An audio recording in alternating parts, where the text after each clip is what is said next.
Hello friends, மறுபக்க viewers அனைவரும் எப்படி இருக்கீங்க?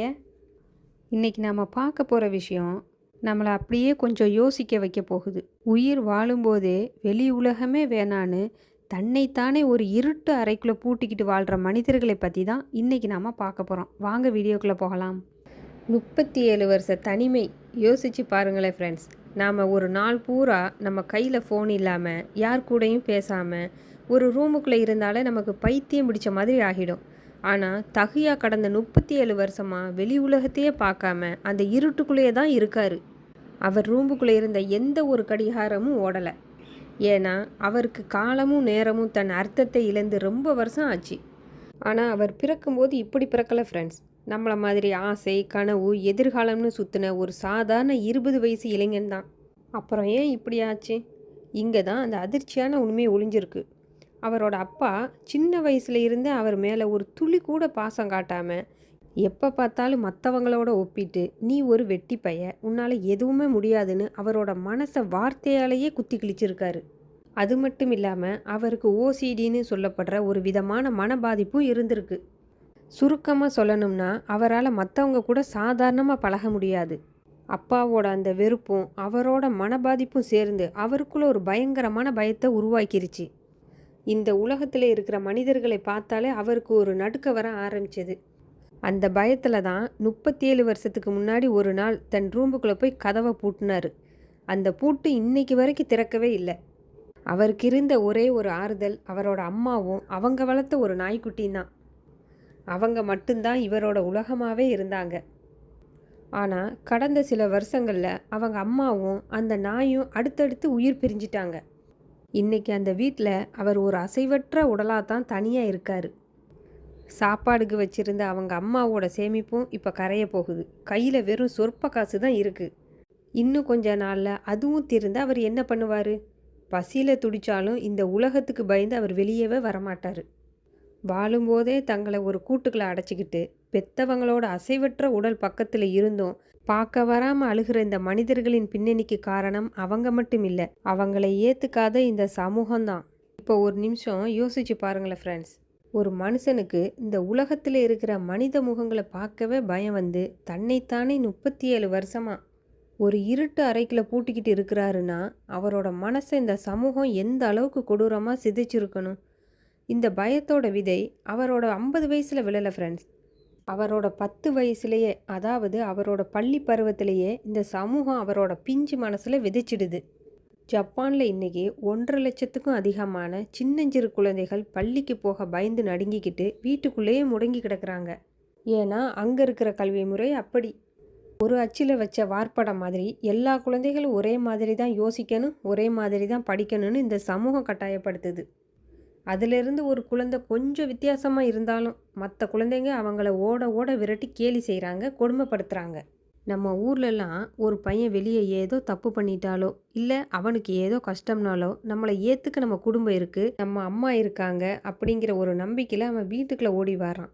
ஆனால் இங்கே பள்ளிக்கூடத்துலேயும் கொடுமை. வீட்டுக்கு வந்தால் பெற்றவங்களும் அவனை புரிஞ்சுக்காம நீ எதுக்குமே லாயக்கில்லை, மற்றவங்கள பாருன்னு வார்த்தைகளாலேயே குத்தி கிழிக்கும்போது அந்த பிஞ்சு மனசு என்ன பண்ணும்? இந்த உலகத்தில் நமக்கான இடமே இல்லை, நம்ம யாருக்கும் தேவையில்லாத ஒரு சுமைன்னு முடிவு பண்ணிட்டு வாழ வேண்டிய வயசில் தன்னைத்தானே ஒரு இருட்டு அறைக்குள்ளே பூட்டிக்கிறதுங்க. ஆரம்பத்தில் ஏதோ சின்ன பிள்ளைத்தனமாக பண்ணுறான்னு பெற்றவங்களும் விட்டுறாங்க. ஆனால் நாளாக நாளாக அந்த இருட்டு அவங்கள முழுசாக முழுங்கிடுது. அந்த குழந்தைகள் அப்படியே வளர்ந்து 40 வயசு 50 வயசை கடக்கும்போது தான் அவங்களோட இந்த தனிமை ஒட்டுமொத்த குடும்பத்துக்கே ஒரு மிகப்பெரிய சாபமாக மாறுது. ஒரு பிஞ்சு குழந்தையோட மனசை இந்த சமூகம் எப்படி சின்ன வயசுலேயே கொன்னுடுதுங்கிறதுக்கு அந்த இருட்டு அறைக்குள்ளே அசைவற்ற உடலாக கிடக்கிற அந்த மனிதர்கள் தான் நிஜமான சாட்சி. சரி, சின்ன வயசில் பயந்து போய் கதவை பூட்டின அந்த பிள்ளைக்கு இப்போ வயசு 54 ஆயிடுச்சு ஃப்ரெண்ட்ஸ். இன்றைக்கும் அவங்க அந்த இருட்டு அறைக்குள்ளே தான் கிடக்குறாங்க. ஆனால் அவங்களுக்கு சாப்பாடு யார் போடுறா? அவங்களால எப்படி இத்தனை வருஷமாக உயிர் வாழ முடியுது? இங்கே தான் அந்த நெஞ்சை உழுக்கிற அந்த அடுத்த கொடுமை நடக்குது. அந்த இருட்டு ரூமுக்கு வெளியே நடுக்கடலில் மாட்டிக்கிட்ட ஒரு படகு மாதிரி தள்ளாடி தள்ளாடி ஒரு வயசான பாட்டி நடந்து வர்றாங்க. அவங்க தான் அந்த பிள்ளையோட அம்மா. முதுமையோட உச்சக்கட்டத்தில் தனக்குத்தானே ஒரு வாய் கஞ்சி காய்ச்சி குடிக்க கூட தெம்பில்லாத அந்த 88 வயசு தாய் இன்றைக்கும் அந்த 54 வயசு தன் மகனை முதுகில் சுமந்துக்கிட்டு இருக்காங்க. அந்த அம்மாவுக்கு கை கால் எல்லாம் நடுங்குது. கண் சரியாக தெரியலை. உடம்புல தெம்பே இல்லை. ஆனால் அந்த பெத்த வயிறு கேட்குமேன்னு இன்றைக்கும் உழைச்சி அந்த இருட்டு ரூம்பு கதவை தட்டி சாப்பாடு வைக்கிறாங்க. ஜப்பானில் இதை 8050 சாபம்னு சொல்கிறாங்க. 80 வயசு பெற்றவங்க வீட்டுக்குள்ளேயே முடங்கி போன 50 வயசு பிள்ளைக்கு சோறு போட்டு காப்பாற்றணும். அந்த தாய்க்கு ஒரு நிமிஷம் யோசித்து பார்க்க கூட பயமாக இருக்குது. ஏன்னா அவங்களுக்கு இப்போ வயசாகிடுச்சு. எப்போ என்ன நடக்கும்னே தெரியாது. எந்த நிமிஷம் வேணாலும் அவங்களுடைய உயிர் பிரியலாம். அப்படி அவங்க உயிர் பிரிஞ்சா அந்த அசைவற்ற உடலை கூட எடுத்து அடக்கம் செய்ய இந்த உலகத்தில் ஆள் இல்லை. பெத்தவங்களுடைய அசைவற்ற உடல் அந்த வீட்டுக்குள்ளேயே கிடக்கும். அதை கூட வந்து பார்க்க முடியாமல் இந்த உலகத்துக்கு பயந்த அந்த பிள்ளை அதே இருட்டு ரூம்புக்குள்ளேயே பசியிலே கிடந்து அழும். ஒரு தாயோட ஆகப்பெரிய வதையே என்ன தெரியுமா? தான் கண்ணை மூடுறதுக்குள்ளே தன் பிள்ளை நல்லபடியாக 4 பேரோட கலந்து வாழணும்னு நினைக்கிறது தான். ஆனால் இங்கே நான் போயிட்டேன், என் பிள்ளை என்ன ஆவான், அவனுக்கு யார் சோறு போடுவான்னு நினச்சி ஒவ்வொரு நொடியும் சாகவும் முடியாமல் வாழவும் முடியாமல் அந்த 88 வயசு தாய் கண்ணீர் வடிக்கிறாங்க பாருங்க. அந்த வேதனை இருக்கே, அது நரகத்தை விட கொடுமையானது ஃப்ரெண்ட்ஸ். இப்படி ஒரு இருட்டு சிறைக்குள்ளே மாட்டிக்கிட்ட ஒரு மனுஷன் மறுபடியும் இந்த வெளி உலகத்துக்கு வரணும்னா அவனுக்கு என்ன தேவைப்படும் ஃப்ரெண்ட்ஸ்?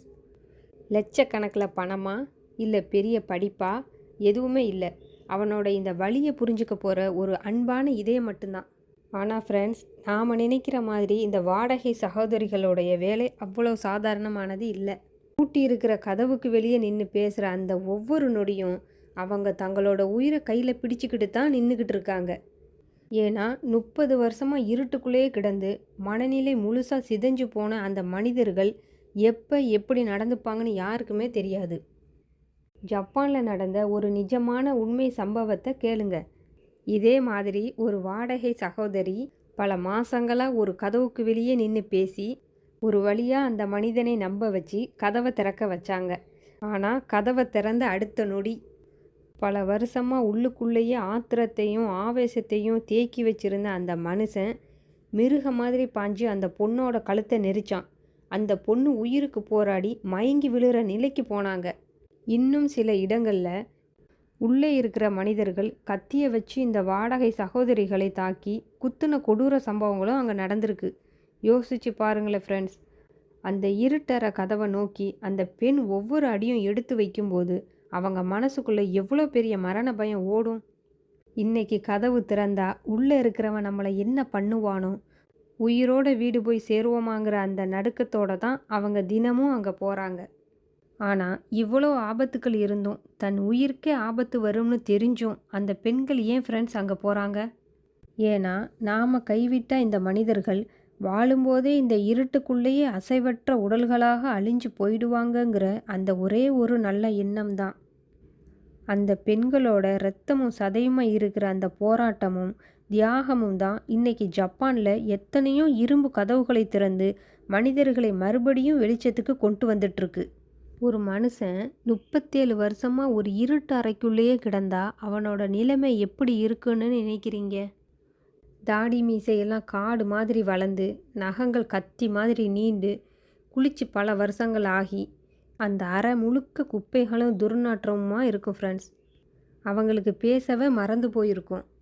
பெத்த தாயோட முகத்தை கூட பார்க்க பயந்து கதவை இன்னும் இறுக்கமாக பூட்டிக்கு உள்ளேயே இருப்பாங்க. இப்படிப்பட்ட ஒரு மனிதனோட கதவை ஒரு நாள் வெளியே இருந்து ஒரு பெண் வந்து மெதுவாக தட்டுறா. அந்த கதவு தட்டுற சத்தம் கேட்ட உடனே உள்ளுக்குள்ளே இருக்கிறவனுக்கு நெஞ்சு அப்படியே அடிச்சுக்கும். பயத்தில் உடம்பெல்லாம் நடுங்க ஆரம்பிக்கும். தன் காதுகளை 2 கையாலையும் பலமாக மூடிக்கிட்டு ரூமோட ஒரு மூலையில் போய் சுருண்டு உட்கார்ந்துருப்பான். யார் அது, என்னை ஏதோ பண்ண வர்றாங்கன்னு அவனோட மூளைக்குள்ளே ஒரு மரண பயம் ஓடும். ஆனால் வெளியே நிற்கிற அந்த பொண்ணு கதவை உடைக்க முயற்சி பண்ணலை. அவங்க தான் ஜப்பானோட வாடகை சகோதரிகள். அவங்க மெதுவாக அந்த பூட்டிய கதவுக்கு முன்னாடி தரையில் உட்கார்றாங்க. உள்ளே இருந்து எந்த பதிலும் வராது. ஒரு விதமான அமைதி மட்டும்தான் இருக்கும். ஆனால் அந்த பெண் சளைக்காம, நான் உன்னை பார்க்க வரலை, நீ கதவை திறக்கவே வேணாம், ஆனால் இந்த உலகத்தில் உன்னை புரிஞ்சுக்கவும் ஒரு இதயம் இருக்குன்னு அந்த பூட்டிய கதவை பார்த்து பேச ஆரம்பிப்பாங்க. ஒரு நாள் 2 நாள் இல்லை ஃப்ரெண்ட்ஸ், வாரக்கணக்காக மாதக்கணக்காக அந்த பெண் தினமும் வந்து அந்த இருட்டற கதவுக்கு முன்னாடி உட்காருவாங்க. உள்ளே இருந்து அவனுக்கு கோபம் வந்து, வெளியே போ, என்னை நிம்மதியாக இருக்க விடுன்னு கத்துவான். கதவை உதைப்பான், பொருட்களை எடுத்து வீசுவான். ஆனால் அந்த பெண் அங்கிருந்து நகரவே மாட்டாங்க. தன்னோட கையே நடுங்கினாலும் பரவாயில்லைன்னு தினமும் ஒரு கடிதம் எழுதி அந்த அந்த பூட்டிய கதவோட இடுக்கின் வழியாக உள்ளே தள்ளி விடுவாங்க. 37 வருஷமாக பூட்டியிருந்த கதவு ஒரு நாள் முழுசாக திறக்குது. அந்த மனுஷன் மெதுவாக நடுங்குற கால்களோட தன் வாழ்க்கையில் முதன்முறையாக அந்த வாசப்படியை தாண்டி வெளியே வர்றாரு. இத்தனை வருஷமாக அவர் உடம்புல படிஞ்சிருந்த அழுக்கோடு சேர்த்து அவரோட மனசில் இருந்த பாரமும் அன்னைக்கு கரையுது. ஆனால் வெளியே வந்த உடனே அவர் நேர வேலைக்கோ இல்லை 4 பேர் கூட பேசவோ போக மாட்டார் ஃப்ரெண்ட்ஸ். அவருக்கு இந்த உலகமே புதுசு. ஒரு பச்சை குழந்தைக்கு எப்படி நடக்க கற்றுக் கொடுப்போமோ அதே மாதிரி அந்த வாடகை சகோதரிகள் அவரோட கையை பிடிச்சி மெதுவாக நடக்க கற்றுக் கொடுப்பாங்க.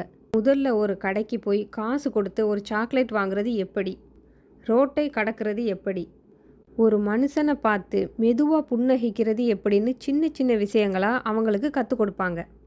ஜப்பானில் இவங்களை மீட்கிறதுக்காகவே சில காய்கறி கடைகளும் சின்ன சின்ன நிறுவனங்களும் இன்றைக்கும் இருக்குது ஃப்ரெண்ட்ஸ். அங்கே இருக்கிற முதலாளிங்க இவங்களுடைய கடந்த காலத்தை கேட்கவே மாட்டாங்க.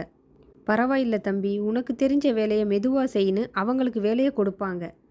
அப்படித்தான் பல வருஷமாக இருட்டுக்குள்ளேயே முடங்கி கிடந்த எத்தனையோ மனிதர்கள் இன்னைக்கு தாடி மீசையெல்லாம் சவரம் பண்ணிட்டு நல்லா குளிச்சு ஒரு புது மனுஷனா இன்னைக்கு காய்கறி கடையிலையும் மளிகை கடையிலையும் வேலை செஞ்சுக்கிட்டு இருக்காங்க. இன்னும் சில பேர் தன் கைகளாலேயே அழகு பொருட்களை செதுக்கி வாழும்போதே நரகத்தை பார்த்த நான் இன்னைக்கு புது மனுஷனா வாழ பழகிக்கிட்டேன்னு உலகத்துக்கு தங்களோட மீட்சியை பிரகடனம் பண்ணுறாங்க ஃப்ரெண்ட்ஸ்.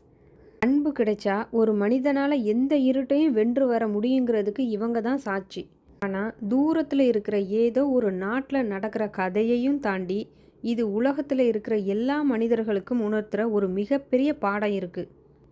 இன்றைக்கி நாம் வாழ்ந்துட்டுருக்கிற இந்த உலகத்தில் போட்டிங்கிற பேரில் எல்லாரும் ஒரு அசுரத்தனமான வேகத்தில் ஓடிக்கிட்டு இருக்கோம்.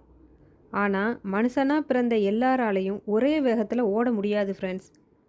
சில பேரால் மெதுவாக தான் நடக்க முடியும். சில பேர் பாதையில் தடுமாறி விழுவாங்க. அப்படி விழுறவங்களை மிதிச்சிட்டு முன்னாடி ஓடுறதுக்கு பேர் வாழ்க்கை இல்லை.